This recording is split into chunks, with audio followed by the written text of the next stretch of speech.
Ini adalah tape singkong yang saya buat selama 2 hari.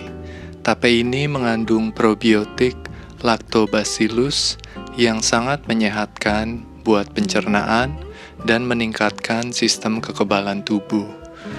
Untuk membuatnya sangat mudah, jadi simak terus video ini hingga selesai. Yang pertama, saya siapkan singkong sebanyak 2 kilo. Buang bagian ujung singkong ini, lalu gunakan pisau untuk mengupas kulitnya. Kira-kira seperti ini bersihnya.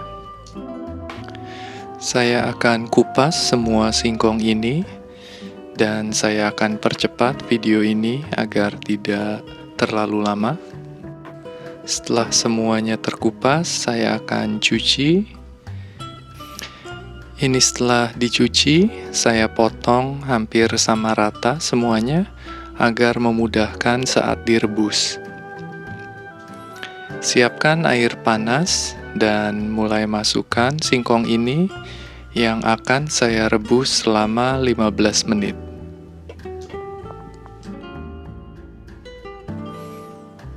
Ini setelah 15 menit singkongnya selesai, saya akan angkat dan tiriskan kurang lebih selama 1 jam.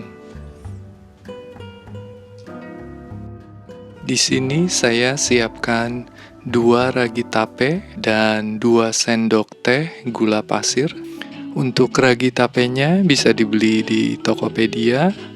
Di sini tinggal ketik aja ragi tape singkong. Nah, ini banyak pilihannya, dan saya beli sekitar 6 butir, sisanya saya bisa taruh di kulkas. Oke, untuk raginya saya akan hancurkan dengan menggunakan sendok sampai halus. Setelah itu, saya campurkan gula pasirnya dan saya aduk-aduk hingga merata.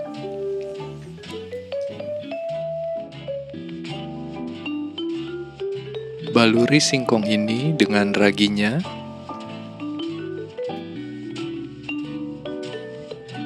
Tidak mesti rata, tidak apa-apa, karena nanti hasilnya tetap akan rata.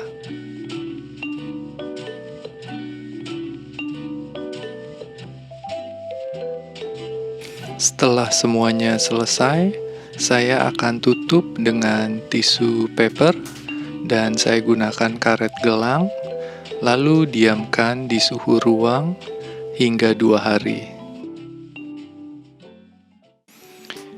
Ini setelah 48 jam, selama 2 hari, tape ini sudah jadi dan siap dicoba. Saat saya buka, aroma tapenya ini sangat khas sekali. Saya akan ambil tape ini beberapa potong untuk siap dicoba. Tapi sebelumnya saya akan buka dan lihat tekstur tape ini sangat lembut. Nah, saya ada tips kalau kalian suka tapenya agak sedikit keras, fermentasinya cukup sekitar 32 jam, tidak usah 48 jam. Kalau saya pribadi suka yang seperti ini, karena sangat lembut dan sangat manis dan harum. Oke, sekian dulu video yang satu ini. Sampai ketemu lagi di video yang selanjutnya.